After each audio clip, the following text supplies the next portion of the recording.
সিমুইয়ের পায়েসটা একটু অন্যরকম বানিয়েছি, নিখুঁতি দিয়ে সিমুইয়ের পায়েসটা বানিয়েছি। তাই পায়েসটা খেতে ভীষণই ভালো হয়।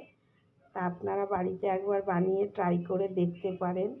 বানানো খুবই সহজ, কিছুই না, দুধ, চিনি, সিমুই থাকলেই হয়ে যায়। আর নিখুঁতি মিষ্টি রেসিপিটা আমি আগে বানিয়ে আপনাদের কাছে শেয়ার করেছি। তো চলুন সিমুইয়ের পায়েসটা বানিয়ে নিই নিখুঁতি দিয়ে। নর্মাল সিমুইটা যেরকম হয় তাই সিমুইটা এখন আমি ভেজে নেব। আর কড়াই বসিয়ে দিলাম আর সিমুইগুলো দিয়ে দেব। এখন দিয়ে খুব ভালো করে ভেজে নেব। আমি 2-3 মিনিট ধরে সিমুইটা ভেজে নেব।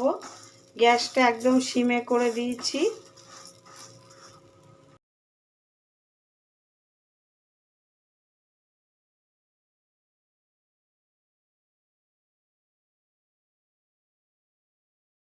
মিনিট ধরে সিমুইটা ভেজে নিলাম। দেখুন একটু কালারটা চেঞ্জ হয়ে গেছে। আর ভাজবো না, এখন দুধ দিয়ে আমি সিদ্ধ করে নেব।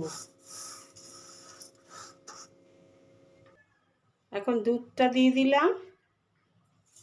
দুধটা ঠান্ডা আছে। দুধটা দিয়ে নাড়াচাড়া করে এবার সিমুইটা ঢেলে দেব।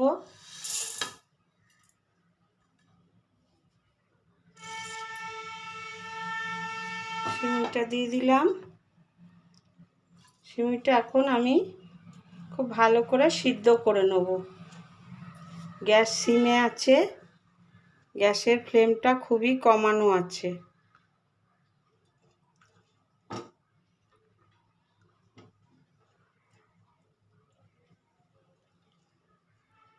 এখন প্রায় 10 মিনিট ধরে আমি 7-8 মিনিট আমি সিমুইটা আগে সিদ্ধ করে নেব, তারপরে চিনিটা দেব।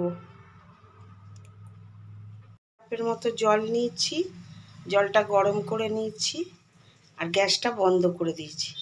এর মধ্যে দেব হাফ কাপ গুঁড়ো দুধ। হাফ কাপ গুঁড়ো দুধ দিয়ে খুব ভালো করে মিশিয়ে নিতে হবে। খুব ভালো করে একটা হ্যান্ড দিয়ে মিশিয়ে নিচ্ছি। আর এই গুঁড়ো দুধটা দিয়ে সিমুইটা যদি সিমুইর মধ্যে দেন তাহলে সিমুইটা খেতে আরও টেস্টি হবে। এখন খুব ভালোভাবে সিদ্ধ হয়ে গেছে। দেখুন দুধটা একটু টেনে নিয়েছে, খুব ভালো করে সিদ্ধ হয়ে গেছে। গ্যাসটা সিমে করে দিয়েছি। এখন যে গুঁড়ো দুধটা বানিয়ে রেখেছি সেই গুঁড়ো দুধটা সিমুইর মধ্যে দিয়ে দেবো। খুব ভালো করে দিয়ে মিশিয়ে নেব। খুব ভালো করে মিশিয়ে নিয়েছি। দেখুন এইভাবে সিমুইটা বানালে খেতে, আমি 1 কাপ চিনি দিয়েছি এর মধ্যে। চিনিটা দেওয়াটা দেখাতে অসুবিধা ছিল, দেখাতে পারিনি আপনাদের। মিষ্টিটা যে যেরকম খান দেবেন। নিখুঁতিগুলো বানিয়ে রেখেছি, অনেকটা খাওয়া হয়ে গেছে। দেখুন এই নিখুঁতি মিষ্টি রেসিপিটা আমি দিয়ে আমার ইউটিউব চ্যানেলে, আমার রান্নার চ্যানেলে রয়েছে। যারা দেখার ইচ্ছা হবে একটু গিয়ে দেখে আসবেন। এখন এই নিখুঁতিগুলো আমি এই সিমুইর মধ্যে দেব। পায়েসটা খুব ভালো করে ফুটে উঠেছে। দেখুন একদম টকবক করে ফুটছে। এই সময় আমি নিখুঁতি মিষ্টিগুলো দিয়ে দেবো।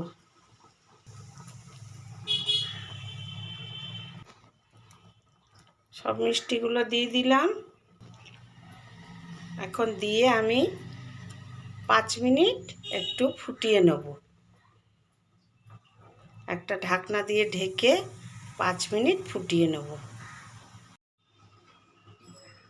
5 মিনিট ফুটিয়ে নিলাম। দেখুন নিখুঁতিগুলো কতটা বড় বড় হয়ে গেছে। এইভাবে বানালে খেতে খুবই ভালো হয়। এখন গ্যাসটা বন্ধ করে দেবো আর একটা বলে সার্ভ করে আপনাদের দেখাচ্ছি। একটা বলে সার্ভ করে নিলাম। দেখুন কত সুন্দর লাগছে, যেমন সুন্দর লাগছে খেতেও তেমন খুব সুন্দর হয়। তো এইভাবে বানিয়ে নিতে পারেন সিমুই দিয়ে নিখুতির পায়েসটা। সবসময় তো আমরা দুধ দিয়ে সিমুই বানিয়ে নিই, তো একটু অন্যরকম বানানো হলো। তো ভিডিওটা যদি ভালো লাগে আবারও বলবো একটা লাইক দেবেন। তাহলে আজকের মতো বিদায় নিলাম, ফিরে আসবো আবার একটা নতুন রেসিপি নিয়ে। সবাই সুস্থ থাকবেন, ভালো থাকবেন।